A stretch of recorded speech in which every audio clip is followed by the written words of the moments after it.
और इस समय की बड़ी खबर आपको बता दें, तुर्की इजराइल में जंग की आहट। तुर्की पर भड़के इजरायली प्रधानमंत्री।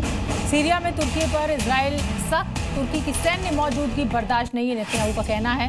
एर्दोगन को इजरायली रक्षा मंत्री ने चेतावनी दी। तो तुर्की और इजराइल के बीच तनाव बढ़ा। तुर्की पर इजरायली पीएम नेतन्याहू भड़क।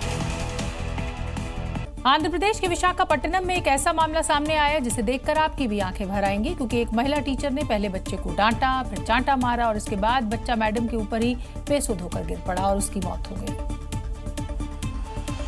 क्योंकि एलकेजी में पढ़ने वाले महज 6 साल के बच्चे का होमवर्क पूरा ना होने पर महिला शिक्षक ने उसे पहले डांटा और फिर गाल में एक जोरदार थप्पड़ जड़ दिया और फिर देखते ही देखते कुछ ही सेकंड में बच्चा अचानक से महिला शिक्षक के ऊपर गिर जाता है।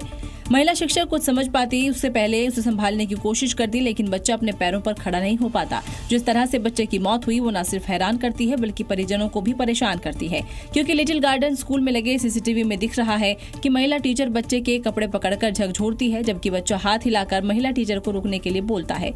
लेकिन महिला टीचर सजा देने के चक्कर में बच्चे की अपील की अनदेखी कर बैठी और फिर थप्पड़ मार दिया। इसके तुरंत बाद बच्चा मैडम के ऊपर गिर पड़ा और अस्पताल पहुंचने से पहले दम तोड़ दिया। सवाल है कि क्या स्कूल में बच्चों के साथ ऐसा बर्ताव ठीक है जो बच्चे की जिंदगी पर भारी पड़ जाए।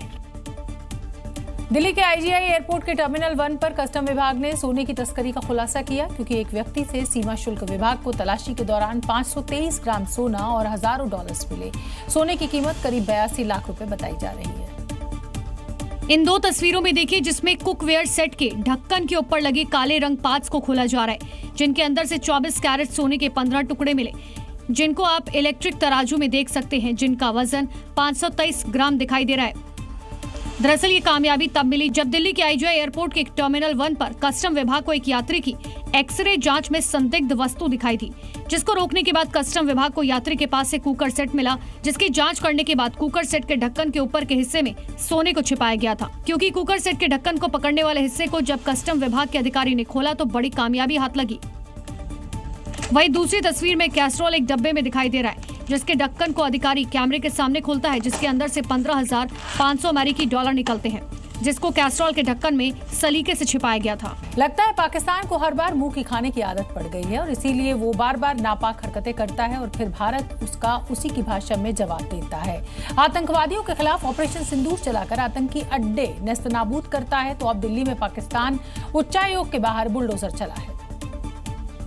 और भारत की ये कार्रवाई उस गुस्ताखी का जवाब है जो पाकिस्तान ने कुछ दिन पहले इस्लामाबाद में भारतीय उच्चायुक्त के सामने से बैरिकेड्स हटाकर की थी।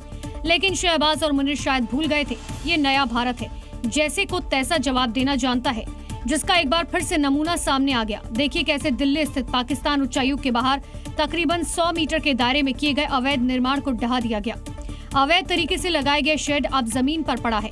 वहाँ वीजा बनवाने के लिए लोग आते थे, कैंटीन को हटाने के साथ ही बैरिकेड्स भी हटा दिए। जो इलीगल कंस्ट्रक्शन था पाकिस्तान उच्चायोग के बाहर, उसको जमींदोज कर दिया गया है। यहाँ पर ये आप देख सकते हैं कि ये शेड लगाया गया था, जो सिक्योरिटी है उसको तो कम किया ही गया है। बताया जा रहा है उच्चायोग के कर्मचारियों की संख्या घटाने को लेकर सरकार का निर्देश है और भारत के इस एक्शन के बाद शहबाज मुनीर का बीपी हाई है। उत्तर प्रदेश में अपराध यानी तगड़ा वाला इलाज, और फिर बदमाश हैं कि मानते नहीं, और इसीलिए ऐसा कहा जा रहा है कि शायद उत्तर प्रदेश पुलिस का खौफ नहीं है इन बदमाशों को। यूपी पुलिस भी ऐसे लोगों पर कोई रहम नहीं कर रही और पिछले 24 घंटों में यूपी के अलग अलग शहरों में अपराधियों पर कार्रवाई की जा रही है। चाहे वो गौ तस्कर हो या फिर मर्डरर, पुलिस ने चुन चुन कर ऐसे बदमाशों के खिलाफ अभियान चलाया है जो कि अलग अलग आपराधिक मामलों में वांटेड थे या फिर ऐसी ही किसी साजिश को अंजाम देने की फिराक में थे। तो हमेशा की तरह पुलिस ने उन्हें सरेंडर करने की वार्निंग दी, लेकिन वो नहीं माने। वो भाग नहीं पाएगा, एक जगह से सब कुछ वहीं से उसको पता ही नहीं लगेगा, लेकिन अगले चौराहे पर इससे पहले कि कुछ हो तब तक राम नाम सत्य है की बात सामने आ जाएगी। गाजियाबाद में पुलिस ने 2 अलग अलग मामलों में कार्रवाई की है। एक जगह 20 रुपए के लिए हत्या करने वाला दबोच लिया गया, तो वहीं दूसरी तरफ अपराध करने से पहले अपराधी लंगड़ा हो गया। जबकि मेरठ और सहारनपुर में गौकशों पर खाकी का कहर टूटा और गौकश अपने पैरों पर चलने लायक नहीं रहे। इसी तरह झांसी से लेकर फतेहपुर और आजमगढ़ तक उत्तर प्रदेश पुलिस ने बदमाशों पर बड़ा एक्शन लिया, जिससे अपराधियों में फिर से खाकी का खौफ पैदा हो गया।